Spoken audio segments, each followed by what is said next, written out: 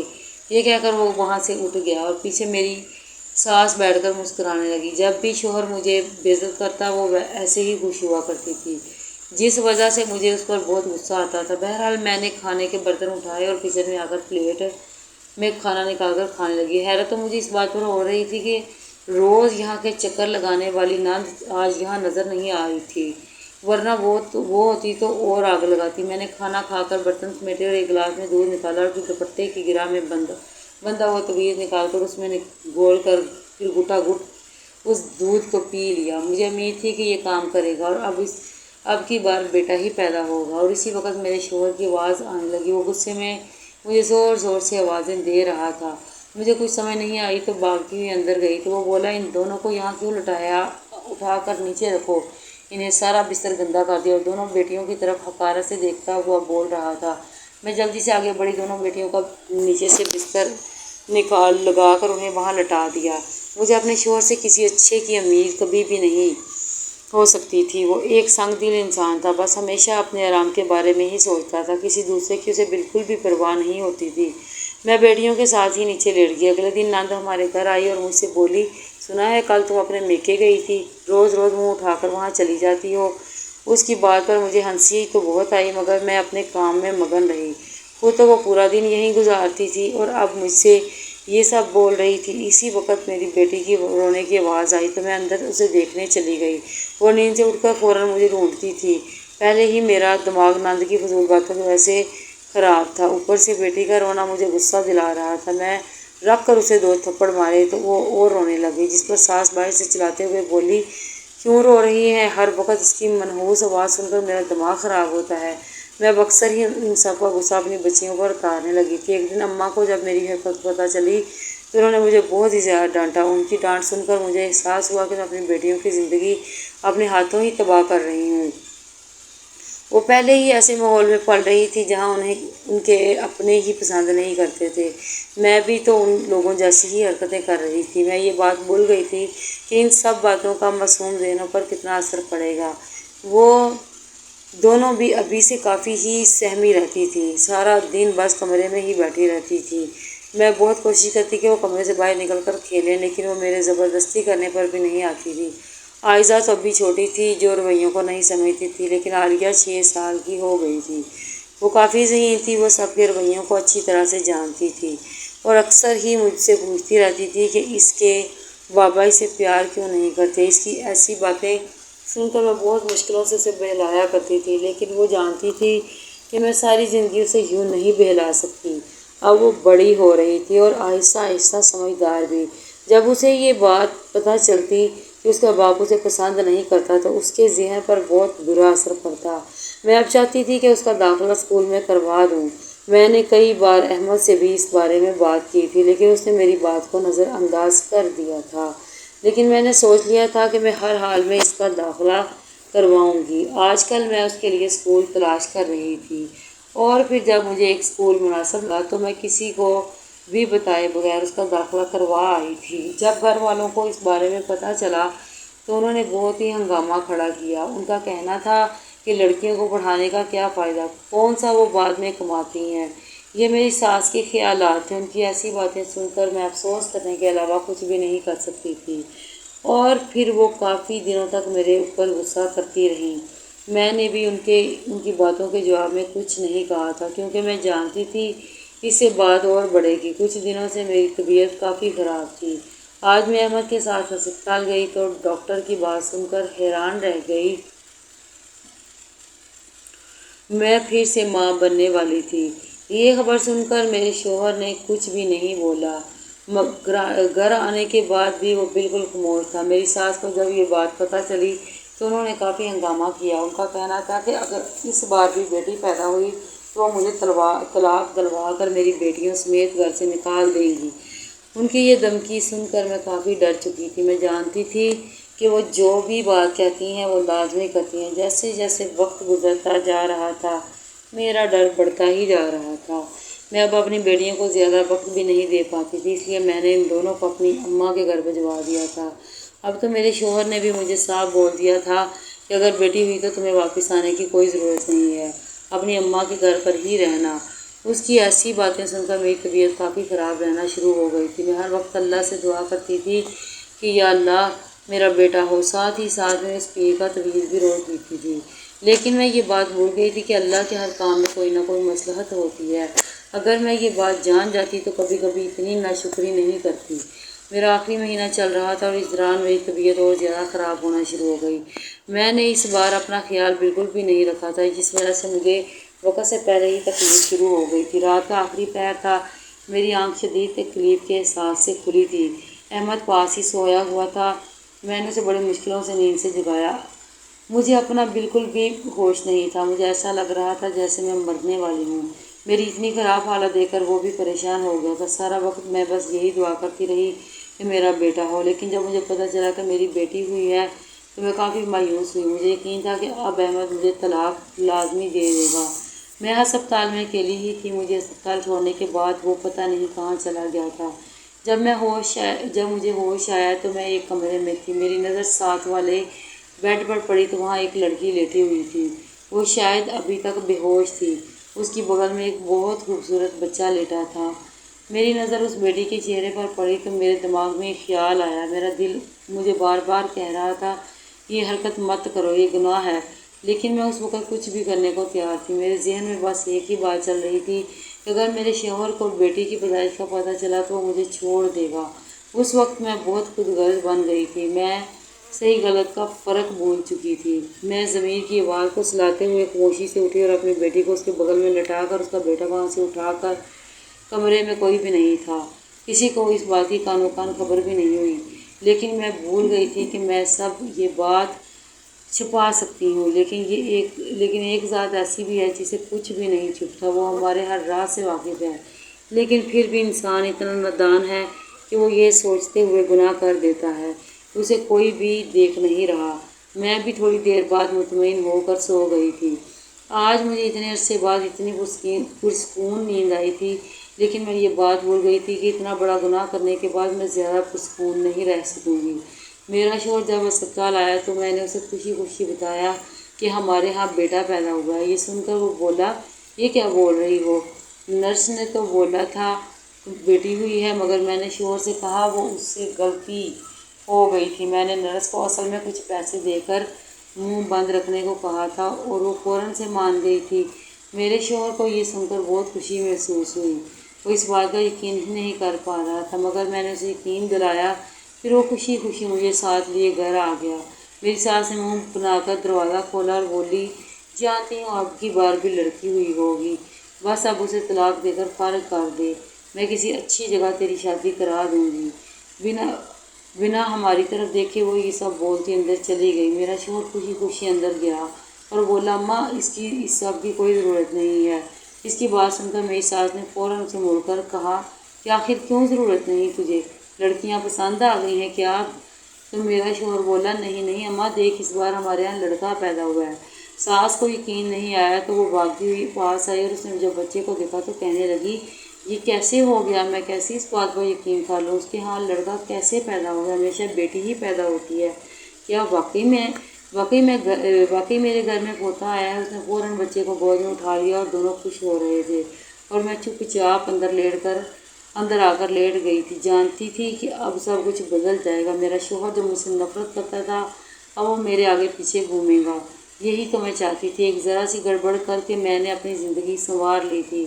اس وقت مجھے یہ سب کچھ بہت اچھا لگ رہا تھا اور میں سوچ رہی تھی کہ جو کیا ہے بالکل ٹھیک کیا ہے، اور واقعی میں اس دن کے بعد سے میری زندگی مکمل طور پر بدرگہ رہ گئی تھی۔ میرا شوہر جو ہمیشہ اپنی ماں کے آگے پیچھے گھومتا تھا اور اسی کی بات سنتا تھا، اب وہ میرے آگے پیچھے گھومنے لگا اور میری ہر بات پر ہاں میں سر ہلا دیتا۔ میری ساس کو یہ بات بھی بالکل پسند نہیں آ رہی تھی، وہ میرے خلاف اپنے بیٹے کو بھڑکانے کی بہت کوشش کرتی، لیکن میرا شوہر اب میرا گرویدہ ہو گیا تھا۔ اس نے مجھے سر کا تاج بنا کر رکھنا شروع کر دیا اور گھر کے سارے کام کاج کے لیے اس نے ایک نوکرانی رکھ لی۔ ہمیشہ وہ مجھے آرام کرنے کو کہتا، میں تو اپنی قسمت پر ناز کرنے لگ گئی تھی۔ میری ماں کو بھی اس بارے میں بالکل پتہ نہیں تھا کہ میں نے کیا حرکت کی ہے۔ میں جانتی تھی کہ اگر میں نے انہیں بتایا تو وہ مجھے ایک لمبا لیکچر دیں گے اور میں اب صحیح غلط میں بالکل فرق نہیں کرنا چاہتی تھی۔ مجھے لگتا تھا جو میں نے کیا ہے وہ ایک دم ٹھیک ہے۔ میری نند بھی اب مجھ سے کم ہی الجھتی تھی۔ وہ جانتی تھی کہ اب میرا شوہر کسی کو بھی میرے خلاف نہیں جانے دے گا اور نہ ہی میرے بارے میں الٹی سیدھی بات کرنے دے گا۔ اب میں پورے گھر پر اپنی مرضی چلاتی اور ہر ایک پر اپنا حکم چلاتی، لیکن اکثر ہی رات کو خواب میں مجھے ایک ننھی سی بچی کی رونے کی آوازیں سنائی دیتی۔ جب بھی میں اپنی بیٹیوں کی طرف دیکھتی تو مجھے وہ بچی یاد آ جاتی جو میری اپنی تھی اور جسے میں نے بدل دیا تھا، اور اندر ہی اندر میرا ضمیر مجھے کو چوکنے لگا تھا۔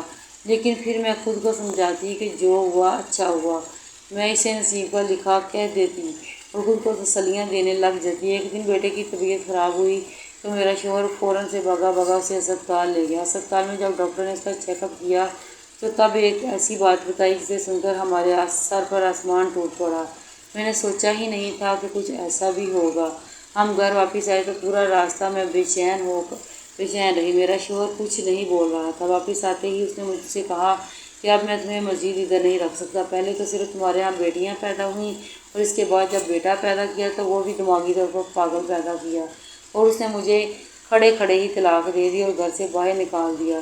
میں بچیوں کو ساتھ لیے گھر سے باہر آئی اور اس بچے کو لے جا کر کچرے کے ڈھیر پر پھینک دیا۔ مجھے اس پر شدید غصہ آ رہا تھا کہ اس کی وجہ سے یہ سب ہوا ہے، اور سیدھا اماں کے پاس آ کر روتے روتے ساری بات بتا دی۔ اماں مجھ سے بولی تجھے شرم نہیں آئی ایسی حرکت کر کے؟ تو نے کیسے کی؟ اوپر سے کسی اور کی اولاد کو اٹھا لی اور اپنی بیٹی کو وہیں چھوڑ دیا۔ پھر اماں نے مجھ سے کہا کہ آخر وہ بچہ ہے کہاں پر، تو اسے ساتھ نہیں لائی؟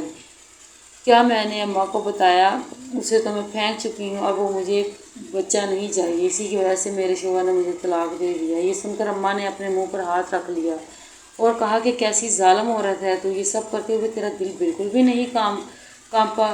لیکن میں نے اماں کی کوئی بات نہ سنی اور منہ سر لپیٹ کر لیٹ گئی۔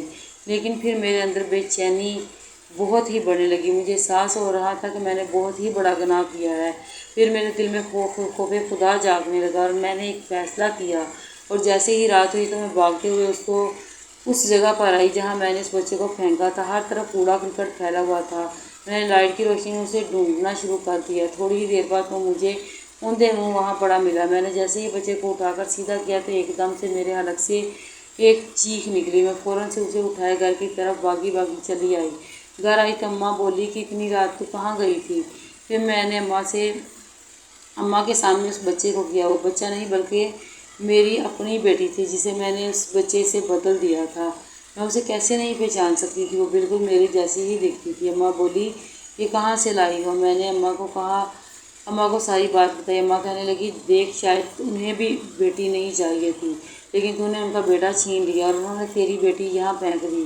اب اسے خدا کا انصاف سمجھو اور اب ناشکری بند کر دے اور اپنی بیٹیوں کو دل سے قبول کر لے۔ تو بھی دوسرے لوگوں کی طرح کیوں بن رہی ہے؟ اماں کے کہنے پر میں نے رو رو کر اللہ تعالیٰ سے معافی مانگی اور اپنی بیٹیوں کا دھیان رکھنا شروع کر دیا۔ میں پڑھی لکھی تھی اور اچھی نوکری کر سکتی تھی۔ میں نے ایک جگہ نوکری ڈھونڈی اور نوکری کر کے اپنی بیٹیوں کو پالنا شروع کر دیا۔ مجھے سمجھ آ گئی تھی کہ بیٹیاں بوجھ نہیں ہوتیں۔ دوسری طرف میری سابقہ ساس اور شوہر کی حالت بہت خراب ہو گئی تھی۔ وہ نئی بہو لائی تو اس نے سب کا جینا حرام کر دیا، مگر میں اپنے بیٹیوں کے ساتھ اپنی زندگی میں اب بہت خوش تھی۔ وہ ہی میری دنیا تھیں۔